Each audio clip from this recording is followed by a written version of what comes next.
यथाग्निर्दाहिका शक्ति रामकृष्णे स्थिता हिया सर्वविद्या स्वरूपां तां शारदां প্রণমাম্যহম।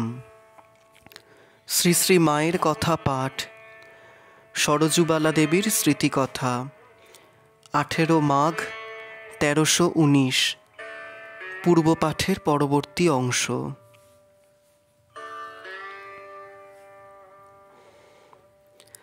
বেলা হয়েছে। রাধু সামনের মিশনারি স্কুলে যাবে বলে খেয়ে দিয়ে কাপড় পরে প্রস্তুত। এমন সময় গোলাপ মা এসে মাকে বললেন, বড় হয়েছে মেয়ে, এখন আবার স্কুলে যাওয়া কি? এই বলে রাধুকে যেতে নিষেধ করলেন। রাধু কাঁদতে লাগল।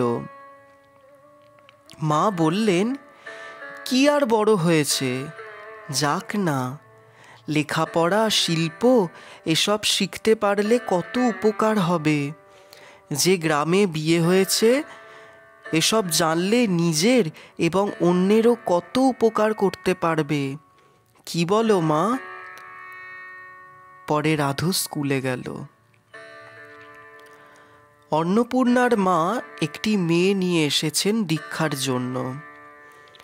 তিনি বললেন, মা, ও আমাকে খেয়ে ফেললে তোমার কাছে দীক্ষা নেবার জন্য। কি করি? নিয়ে এলুম। মা, আজ কি করে হবে, জল খেয়েছি।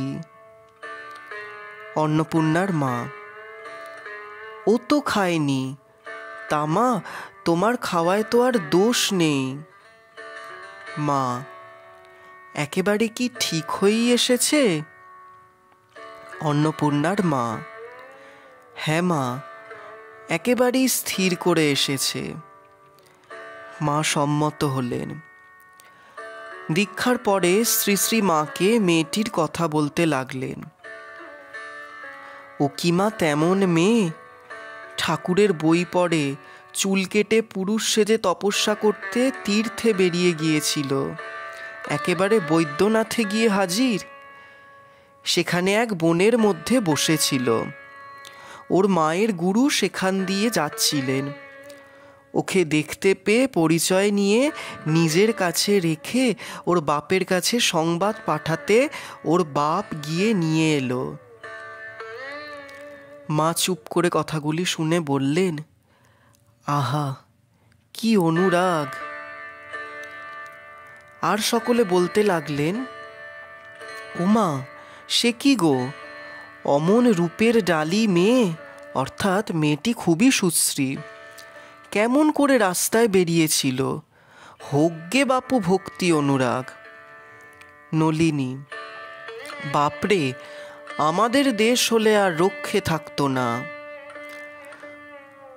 অবশ্য এইসব কথা মেয়েটির ও অন্নপূর্ণার মার অসাক্ষাতেই বলা হচ্ছিল।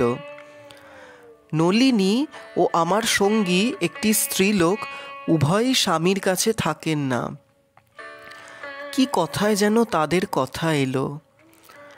মা বললেন, ঠাকুর বলতেন, জরু গরু ধান এ 3 রাখবে আপন বিদ্যমান। আরও বললেন, এসব চারা গাছ, সময় বেড়া না দিলে ছাগলে মুড়াবে মাথা।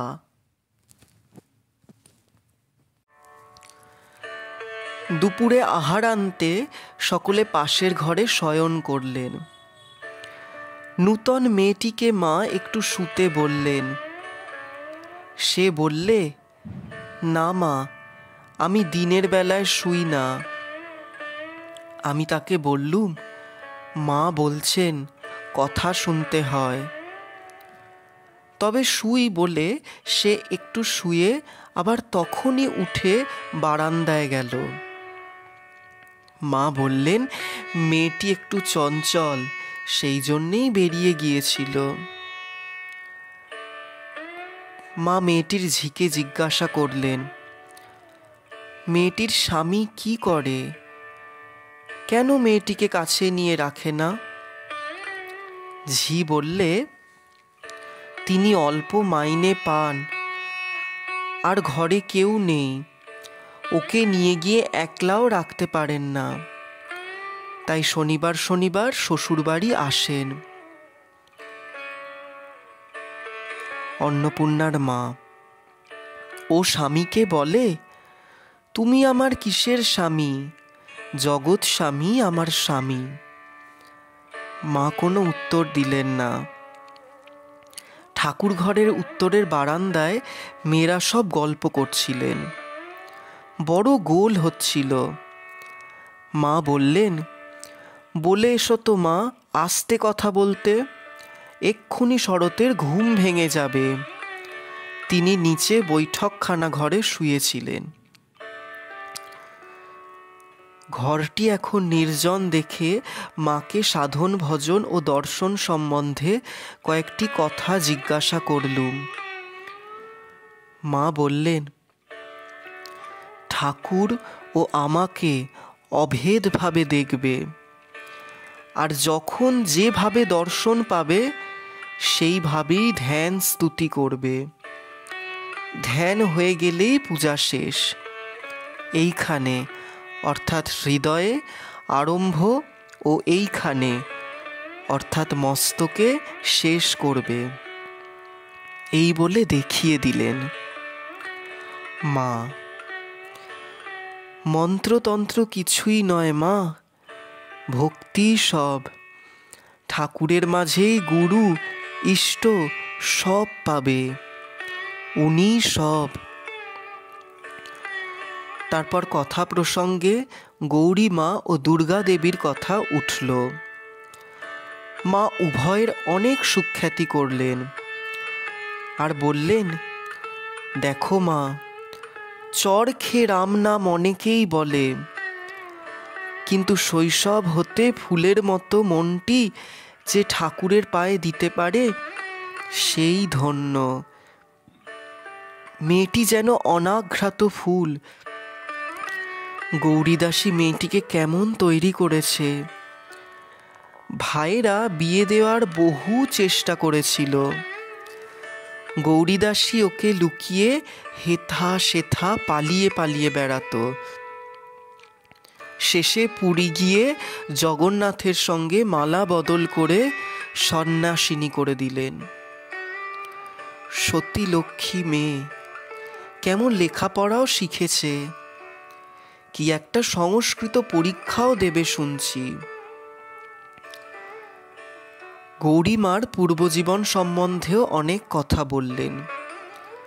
তাতে জানলুম তার জীবনের উপর দিয়ে কম দুঃখ ঝঞ্ঝা বয়ে যায়নি।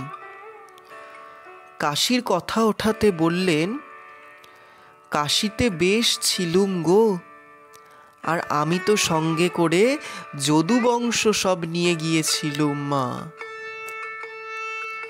ওম শান্তি শান্তি শান্তিহি। হরি ওম তৎসৎ। শ্রীরামকৃষ্ণার্পণমস্তু।